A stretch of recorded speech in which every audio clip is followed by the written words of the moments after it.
ito, mapapaaray ka na lang talaga sa OA na oil price hike ngayong linggo. Naku, Shuvi, abot hanggang 5 piso ba naman ang dagdag sa presyo ng petrolyo? Sige, grabe! OA! Kaya naman para makatulong sa mga kapuso nating tsuper, may OA na sorpresa rin tayo dito sa Oh My Gosh! Na-miss namin yung oh my gosh ha. Sa totoo lang, si Shaira nasa Katipunan Jeepney Terminal ngayon para maghatid ng sorpresa. Hi Shaira, kamusta ang mga tsuper natin dyan? Hello! Hi Hi, Ate Susie and Shuvi. Isang OA na umaga sa inyong lahat. Nako, okay naman ang mga super natin ngayon dito dahil nandito ako ngayon. At syempre, ako na ang sasagot ng panggasolina nila ngayong may oil price hike na naman nga, ano? Pero alam nyo, talagang oh my God sila dahil sa sorpresang ihahatid ko. Kaya tara, simulan na natin. Kamustahin natin ang mga super natin dito. Ay, eto may nakita ko dito. Hi, Kuya! Hi, good morning. Ano pong pangalan nila? Arnold ko. Kuya Arnold, kamusta ilang taon ka na pong jeepney driver? 10 years po. 10 years? Wow, grabe! Tumagal ka ng 10 years. Opo. Wow, masaya ka naman. Ayos naman po. Happy naman. Kamusta naman po? Ano, pag ganyan po, ilang oras po kayo bumabiyahe? Kali mga 15 hours. 15 hours? Opo. Tapos sa 15 hours na yun, naka-boundary ka na nun? Opo, nakaka-boundary naman po. Okay. Magkano naman inaabot ng gas mo maghapon? Sa hindi po puro parehas eh. Minsan umabot, pagka may pasok po, umabot kami ng megit 1,000. 1,000 ang gas nyo po? Opo. Okay. Pag ganyan, nabalitaan nyo na ba yung pagtaas na naman ngayon ng gasolina? Yun nga po eh. Masakit siya. Masakit sa bulsa, ano? Paano po yan? Anong solusyon nyo dyan?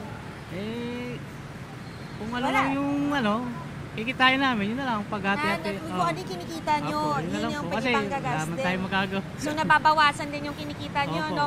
Pero matanong ko lang, Kuya, para kanino ba kayo bumabangon? I mean, para kanino tong ginagawa nyo pamamasada for 10 years? Para po sa pamilya no. May pinapaaral po kayo? Opo, 4. Ay, 3. Tatlo.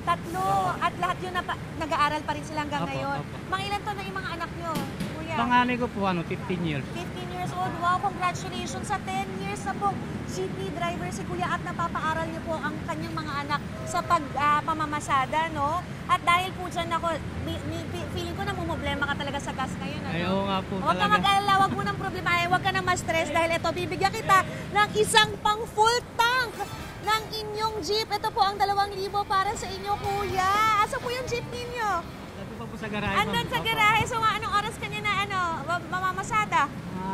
8 po. 8 a.m. Aba, saktong-sakto. Ayan. Congratulations po. Masaya naman po ba sila? Ay, masayang-masaya po dahil may pang-pa-diesel na po. Batiin mo yung pamilya mo. Baka nanonood sila unang hirit. Nasa trabaho po eh. Nasa trabaho na. O sige, Kuya Arnold. Arnold, tama, no? Maraming salamat po. Ingat ko palagi sa pagbiyahe niyo, ha? Okay. Alright, mga kapuso. Ayan, dahil nakapagbigay na nga tayo ng isang pang full tank ng jeep ni Kuya Arnold. Hindi pa tayo natatapos dyan dahil mamimigay naman tayo ng sorpresa para sa iba pang mga super natin na nandirito. Halika na. Naku, madali lang yung kailangan nilang gawin. San tayo?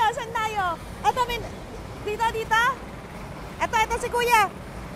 Kuya! Hello po, magandang umaga. Kayo po ba ay isang jeepney driver? Oh, chopper po rito sa... Super po. Chopper. Ayun. Ano pong pangalan po nila? Jimmy Oliveros. Ayun, Tatay Jimmy. Kamusta po? Ilang years na po kayong namamasada? Ay, mga 4 years. 4 years. Aba, anong masasabi nyo na nagtaas na naman ang gasolina? Lalong pinaghirap ang mga chopper. Naku, huwag kayong mag-alala. Huwag po kayong masyadong malungkot dahil nandito po ang unang hirit at ako, magbibigay po kami sa inyo ng sorpresa. No? Maraming salamat po. Ayan, ang kailangan nyo lang gawin magsabi kayo, sabihin nyo yung salitang oh my God sa pinaka-OA ninyong paraan, okay? Oh my gosh! Wala, isa pa. Dapat sobrang OA, Tatay. Bibigyan tayo 500 pag sobrang OA yan. Oh my gosh! Oh my gosh, alam nyo, very cute lang talaga yung nito, yung atake ni Kuya, no? Kaya dahil dyan, meron kang 500 pesos. Maraming salamat po. Yan, pero hindi pa dyan tayo natatapos. Gusto mo bang madagdagan yan? Yes po. O sige, sasagutin mo lang tong tanong ko, ha? Alright.